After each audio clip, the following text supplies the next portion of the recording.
Breaking news సినీ దర్శకుడు రామ్ గోపాల్ వర్మకు హైకోర్టులో చుక్కెదురైంది. ప్రకాశం జిల్లా మద్దిపాడులో రామ్ గోపాల్ వర్మపై నమోదైన కేసును కొట్టివేయలేమని హైకోర్టు స్పష్టం చేసింది. అరెస్టు నుంచి రక్షణ కల్పించాలంటూ వర్మ తరపు న్యాయవాది చేసిన అభ్యర్థనను న్యాయస్థానం తోసిపుచ్చింది. అరెస్టుపై ఆందోళన ఉంటే బెయిల్ పిటిషన్ వేసుకోవాలని తేల్చి చెప్పింది హైకోర్టు.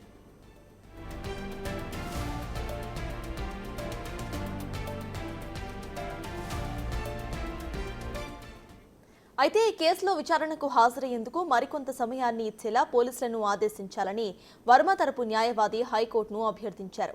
సమయం పొడిగించాలనే అభ్యర్థనను పోలీసుల వద్ద చూసుకోవాలని ఆయన లాయర్కు హైకోర్టు సూచించింది. అయితే వ్యూహం సినిమా ప్రమోషన్ సమయంలో పవన్ చంద్రబాబుపై వర్మ అసభ్యకర పోస్టులు పెట్టారని రామలింగం అనే వ్యక్తి ఫిర్యాదు చేశారు. రామలింగం ఫిర్యాదుతో దర్శకుడు వర్మపై కేసు నమోదు చేశారు పోలీసులు.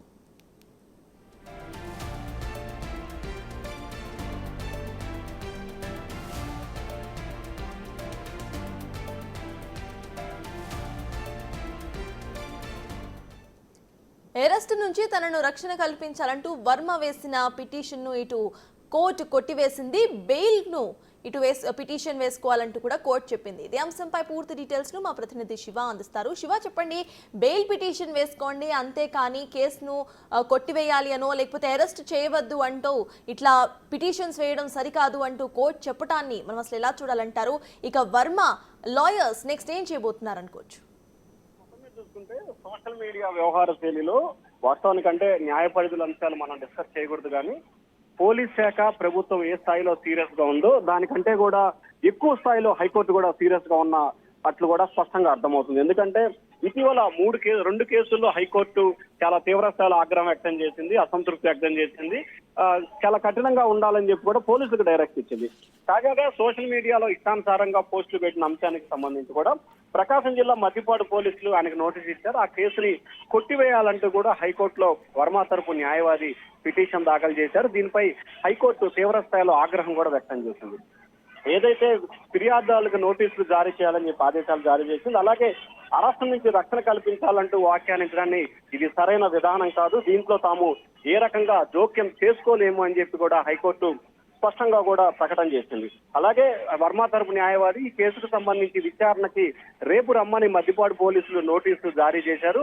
దీంట్లో అయినా జోక్యం చేసుకొని విచారణకి కొంత గడువు ఇప్పించే విధంగా చర్యలు తీసుకోవాలని చెప్పి కూడా న్యాయవాది హైకోర్టు కోరారు. కానీ దానికి కూడా హైకోర్టు దీనికి సంబంధించి కూడా మీరు పోలీసుల వద్ద కోరాలి, కానీ తమను అడిగితే ప్రయోజనం లేదు అని చెప్పి కూడా ఘాటుగానే వ్యాఖ్యలు చేసిన పరిస్థితి కనిపిస్తా ఉంది. అయితే సమయం పొడిగించాలని చెప్పి అభ్యర్థనను కూడా న్యాయస్థానం పూర్తి స్థాయిలో తోసిపుచ్చిన పరిస్థితి కనిపించింది.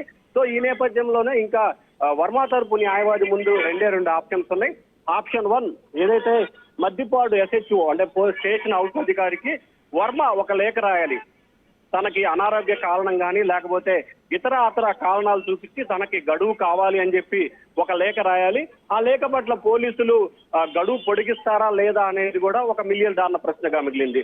రెండోది, గత్యంతరం లేని పరిస్థితుల్లో వర్మ ఖచ్చితంగా రేపు మద్దిపాడు అంటే ప్రకాశం జిల్లా మద్దిపాడు పోలీస్ స్టేషన్ లో విచారణకు హాజరై పోలీసులకు సంబంధించి అడిగే ప్రశ్నలకి ఏదైతే ఆయన చేసిన వ్యాఖ్యలకు సంబంధించి కూడా పోలీస్ స్టేషన్ లో పూర్తి స్థాయిలో వివరణ అసలు పరిస్థితి స్పష్టంగా కనిపిస్తా ఉంది. ఎందుకంటే ఉన్నత న్యాయస్థానమే ఇటు కొట్టివేతకు సంబంధించి కానీ అలాగే విచారణకు సంబంధించి గడువు అంటే హాజరు కావడానికి గడువు విషయంలో రెండింటిని కూడా తోసిపుచ్చిన నేపథ్యంలో వర్మ ప్రస్తుతం ఆల్టర్నేట్ లేకుండా పోయింది. వర్మకి తీవ్ర స్థాయిలో హైకోర్టులో చుక్కెదురైందని చెప్పి కూడా మనం భావించాలి. సత్తార్ అయితే శివ, ఇటు చూస్తే బెయిల్ పిటిషన్ దాఖలు చేసుకోండి అంటూ కోర్టు అయితే చెప్పింది. అయితే నెక్స్ట్ ఫర్దర్ గా బెయిల్ పిటిషన్ దాఖలు చేసే అవకాశం ఉందనుకోవచ్చా, లేకపోతే ఇంకో న్యాయస్థానం దగ్గరకు వెళ్లే అవకాశం ఉందనుకోవచ్చా? ఖచ్చితంగా బెయిల్ పిటిషన్ దాఖలు చేయమని చెప్పింది కాబట్టి ఖచ్చితంగా బెయిల్ పిటిషన్ కి సంబంధించి కూడా ప్రకాశం జిల్లాకు సంబంధించి ఒంగోలు కోర్టులో బెయిల్ పిటిషన్ దాఖలు చేయాల్సిన పరిస్థితి కనిపిస్తా ఉంది. కానీ ఇక్కడ హైకోర్టులో అయితే ప్రస్తుతానికి బెయిల్ పిటిషన్ దాఖలు చేసే అవకాశాలు లేవు, నెంబర్ 1. ఇక నెంబర్ 2 విషయానికి సంబంధించి వస్తే ఖచ్చితంగా ఆయనకి సంబంధించి విచారణకు హాజరవ్వాల్సిన పరిస్థితి అయితే 100కు 100% కనిపిస్తా ఉంది. సో ఖచ్చితంగా ఆయన విచారణకు హాజరు అవుతారా లేక బెయిల్ పిటిషన్ దాఖలు చేసుకుంటారా అనేది చూడాలి.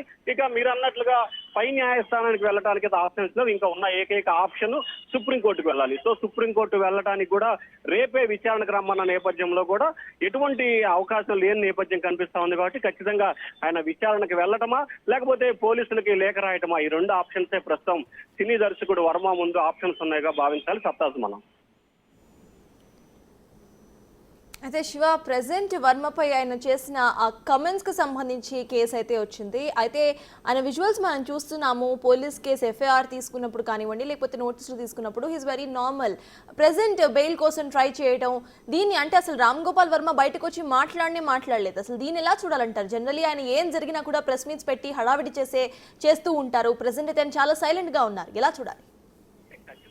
ఇది చాలా కీలకమైన అంశం. ఎందుకంటే ప్రస్తుతం వర్మకి సంబంధించి గడ్డు కాలం ఎదుర్కొంటున్న పరిస్థితి కనిపిస్తోంది. ఎందుకంటే గత 5 సంవత్సరాల కాలంగా ఆయన పూర్తి స్థాయిలో చంద్రబాబు విషయంలో కానీ, లోకేష్ విషయంలో కానీ, పవన్ కళ్యాణ్ విషయంలో కానీ, చిరంజీవి కుటుంబంపై కూడా తీవ్రస్థాయిల విమర్శల వర్షాన్ని గుప్పించాడు. ఆ విమర్శల్ని తిరిగి సమర్థించేందుకు మీడియా సమావేశాలు పెట్టడం, ఆ మీడియా ఛానల్స్ కి ఇంటర్వ్యూలు ఇచ్చిన పరిస్థితి కనిపిస్తుంది. కానీ గత 5 నెలల కాలంగా ఆంధ్రప్రదేశ్ లో ప్రభుత్వం మారి కూటమి ప్రభుత్వం వచ్చిన దగ్గర నుంచి వర్మ ఆచూకీ లేదనే మనం భావించాలి. ఎక్కడా కూడా వర్మ నోరిప్పుతున్న దాఖలాలు కానీ, లేకపోతే ఈ అంశానికి సంబంధించి ఆయన వివరణ ఇచ్చే ప్రయత్నం కూడా ఎక్కడా చేయలేదు.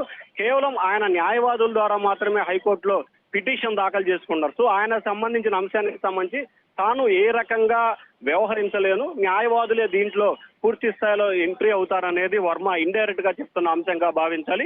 ఖచ్చితంగా ఆయన వచ్చి మాట్లాడితే ఏ రకంగా అది నెగిటివ్ అవుదో పాజిటివ్ అవుతో తెలియని పరిస్థితి కనిపిస్తుంది. ఎందుకంటే వర్మ మాట్లాడితే ఖచ్చితంగా దాంట్లో కాంట్రవర్సీ ఉంటుందనేది ప్రస్తుతం ఇన్ని సంవత్సరాలుగా మనం చూస్తున్న అంశం.